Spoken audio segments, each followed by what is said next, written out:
Good day, everyone. This is the July 22nd meeting of the school committee. Call the meeting to order, 8:04. The meeting is being both audio and video recorded. We'll skip all the formalities and we'll move on to our first order of business. If you want to take it away, Gordon, please. Okay, so today we're joined by Steve Crucial and Peter Sharrock, and they've been working with East Longmeadow Softball Association to put together plans for building dugouts at the two softball fields on Birchland Park's campus.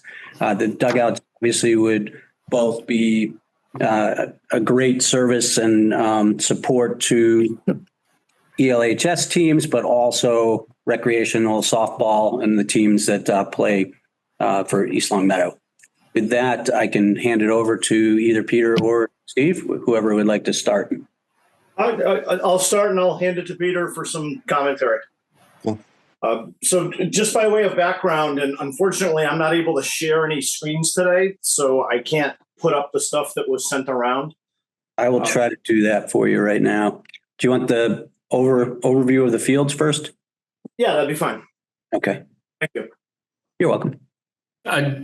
If I may interrupt Steve for a minute, just for the record, school committee members in attendance, is that Sarah and Antonella? Is that all that's here today?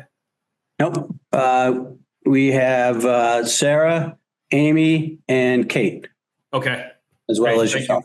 Yep. Now I see it. Thank you.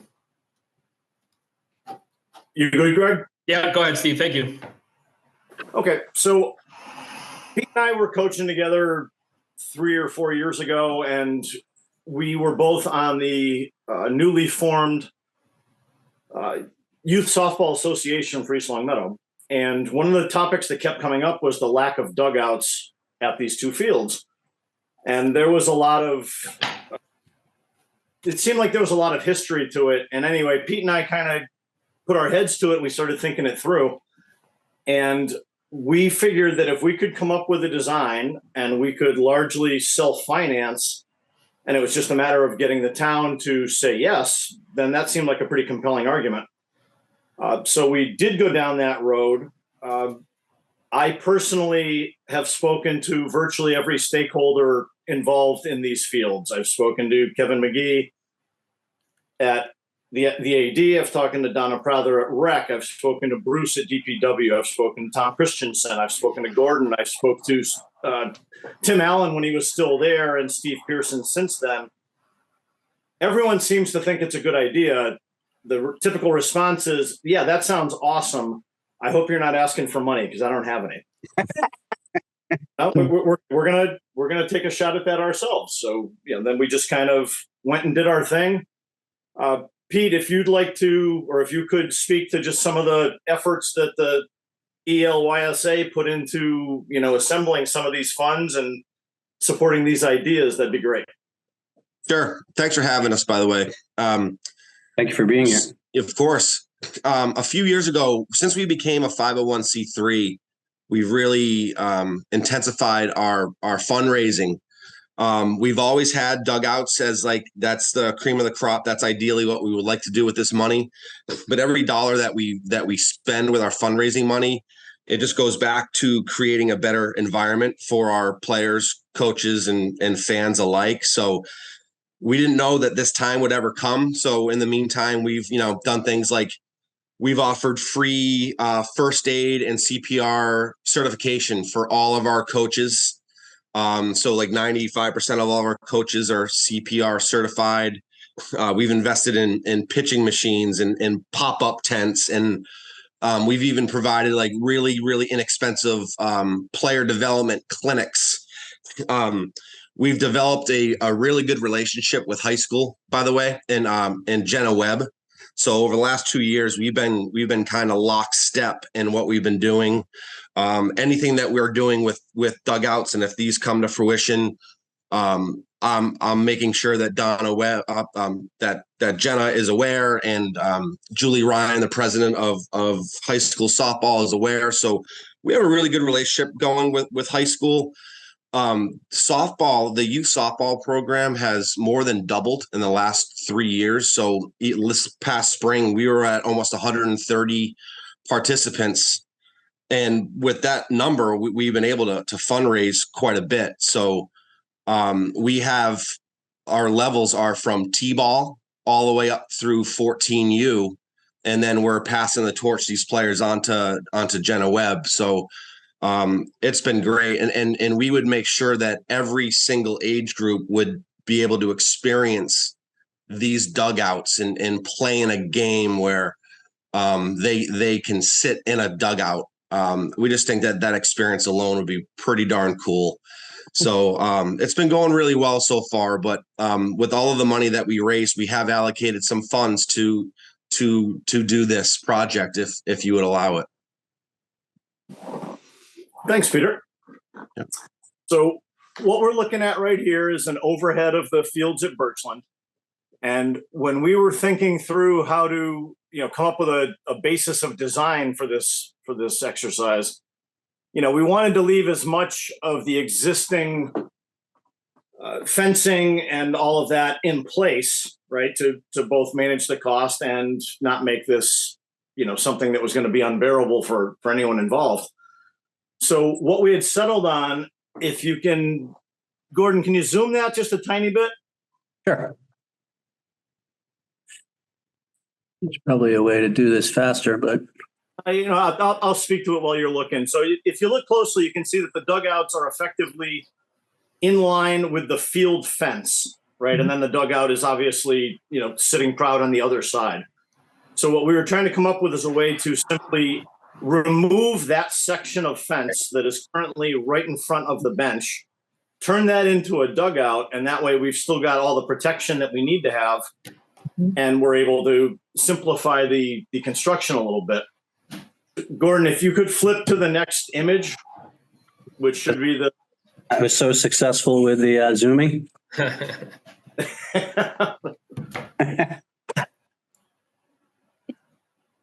How's that? Is that the one? Nothing changed yet. Change here. Oh, it didn't. Oh, What if you have to? Change on your screen, Gordon? yeah, I did. I don't know why it paused sharing. Okay. Sure. Hold on a second. Yeah. Yeah, it said it paused me sharing, and I don't know why. Okay, hold on a second. We see that. No, I think it's my end. Let me go back. Let me stop sharing and I'll reshare.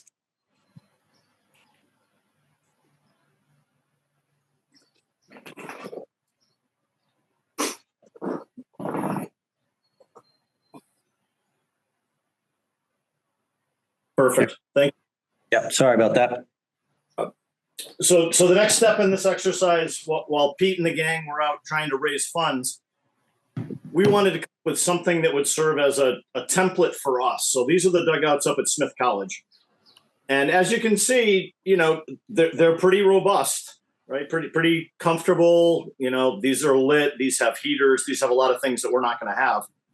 But just from a layout standpoint and from a kind of showing how it all comes together, we thought that this would be a good thing to kind of start from, and then we figure out what we could afford. So Gordon, if you could flip to the other sketch package. Sure. Let's see here. So in the nature of my work, I work with a lot of architects, and one of the groups that I work with has a pretty substantial sports practice. And I actually asked them to develop some sketches for us. And yeah, Gordon, you can kill the tools on the side. Yep. Close them. So they came up with some sketches, and these are what I've shared with Pete and a few others that have taken a look. We didn't want to spend a lot of money necessarily on Just happened. on things that might be don't really have a value add to them, right? It has function first, and then form afterwards. So anyway, they insisted on giving us a little bit of architecture up the top with the beam that cantilevers and so on. So excuse me. Yeah, Gordon, if you could just go down. So here's what the bench looks like in plan view, right? So from overhead, this is what we'd have. So there's a bench along the back. It's roughly 24 feet long by about, a little over 8 feet deep. And then we've got the bench. We've got a rack for equipment at one end. We've got some space for whiteboards. We had anticipated either reusing the existing, benches themselves, or we would have something new fabricated. But it's basically just, it's concrete with block walls on top of it. One of the things that DPW was very adamant about is this thing needs to be as low maintenance and as durable as we can make it. So rather than going with, something made out of wood or wood siding, we went with concrete block, a wood framed roof with shingles on it, and then a little bit of trim around. In talking with Pete, and obviously this would, this is something we would want to get your feedback on. We're thinking we're likely to paint the whole thing inside and out, maybe put some graphics on the outside, go Spartans kind of thing. But we can sort that out down the road. So we have been able, actually, we'll get through the rest of the sketches. Gordon, you can keep going. Okay. And if anybody has any questions, please just fire them out as we're going. Hey, Steve, just in case I don't forget, if you are putting graphics on or plan to, could you run those by us first before you do that, just so we're all on the same page? Yeah, no, 100%. Yep. I don't know. This would probably be the more typical things you see around town. It wouldn't be anything you haven't seen before, I don't think. But I think we'll make sure that you guys have a chance to bless it. So this is the roof, just showing where the carrying beam sticks off on either end. There's a single column in the center. We couldn't avoid that without making this thing significantly more expensive. So Gordon, we can keep going on the sketch. So here's a section of if you were standing on one end and looking through it. So we've got a doorway at either end. You can see the slope of the roof, giving some guidance to the framers on what we think the sizing should be for some of those members. So again, fairly straightforward, going for as robust as we can make it within reason. So you can see where we've got painted block. They did throw in some ground face, which is it's also a concrete block. It's a little more of a premium look. They just, the difference in price is probably $2 a block. So it's not a lot of cash. That's one of the things that, in discussing this with Pete, it's like, well, you know what, let's see where the numbers shake out. If we can afford to do it, it sounds like it'd be great. But, we're not going to go crazy trying to make this thing an architectural tribute. So we can keep going down, Gordon. So now we're just going to get to, so here's just a sketch of what the racks have looked like. I've spoken to a vendor who's willing to provide some of this work, basically as a write-off towards the 501. And then going down from here, there'll be a sketch of, yeah, there we go. So now we've just got a section of a bench. If we were to, build our own bench, it would be something that kind of looks like this. So we've got enough information that we've been able to talk to some contractors. They would be contracted through the youth organization directly. And we've got a combination of donations, both of material and of work in kind, and some work that has to be paid for. And we think we're at a place where we've got enough funding that's been approved by Pete's board to be deployed on this. So we're here to ask your permission. What is that budget, Steve and Pete? Technologies, Gary, come to the main office. Sorry about that. Pete, I'll let you speak to that. I got approved to spend no more than $14,000 on this project. So hopefully Steve and team can come in under that number. Yeah, And okay. In terms of painting, I'm a little worried about the painting aspect, and I know Bruce mentioned his concerns about maintenance. Is there a way we could wrap the fascias with aluminum? I know that's an additional cost, but that would certainly cut down on the maintenance issue. Yeah, for some of the trim, we were thinking that would be more like a PVC or solid surface so that you don't have to maintain it ever. Yeah, good. Similarly, and I'm sorry I didn't clarify this earlier. So the budget that Pete just described, that's enough to outfit one field, which in our view would be the larger varsity field.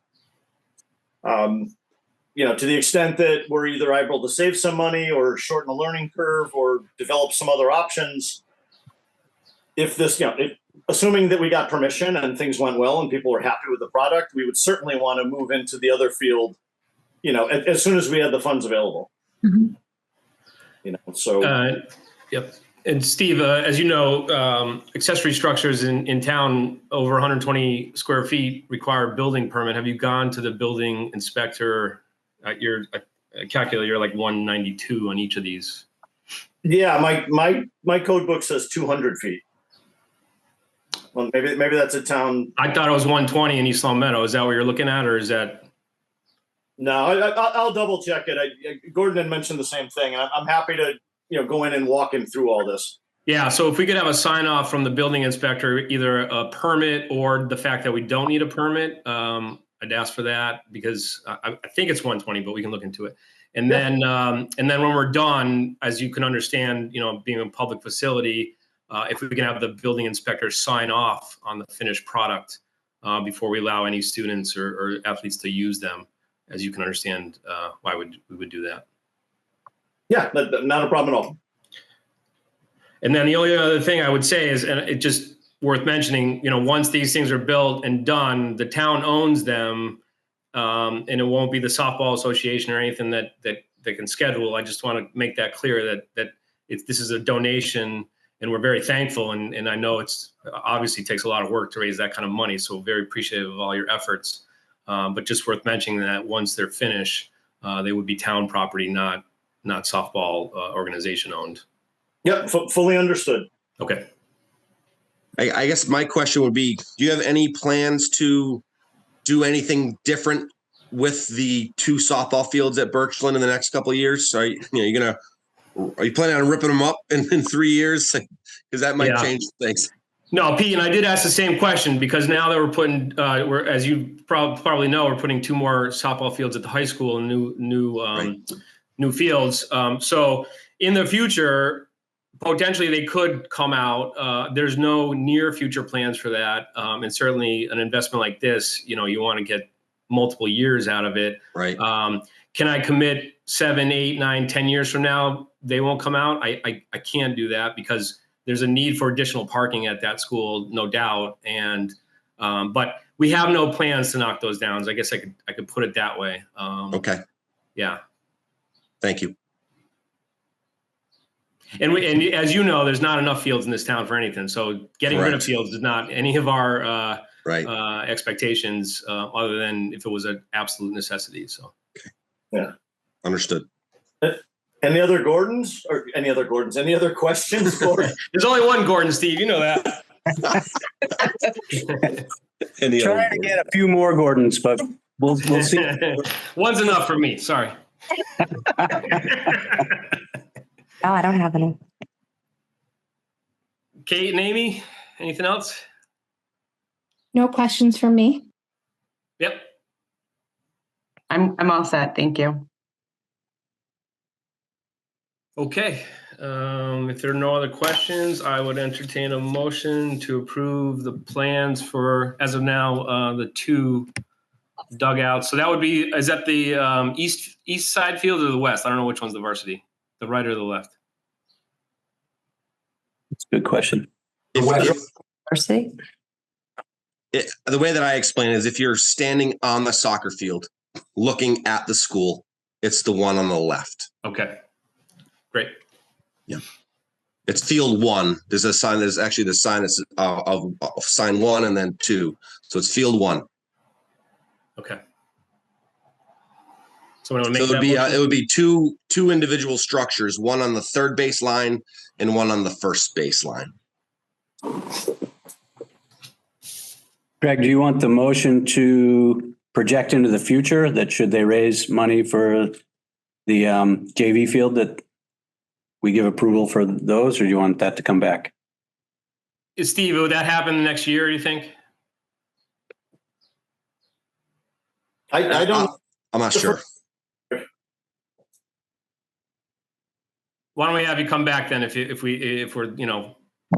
2-3 years out? I don't want to tie some other school committee. Yeah, I mean, at that point, if everybody's happy with what we did, it should be pretty. Won't be a problem. Mm-hmm. Yeah, that's fine.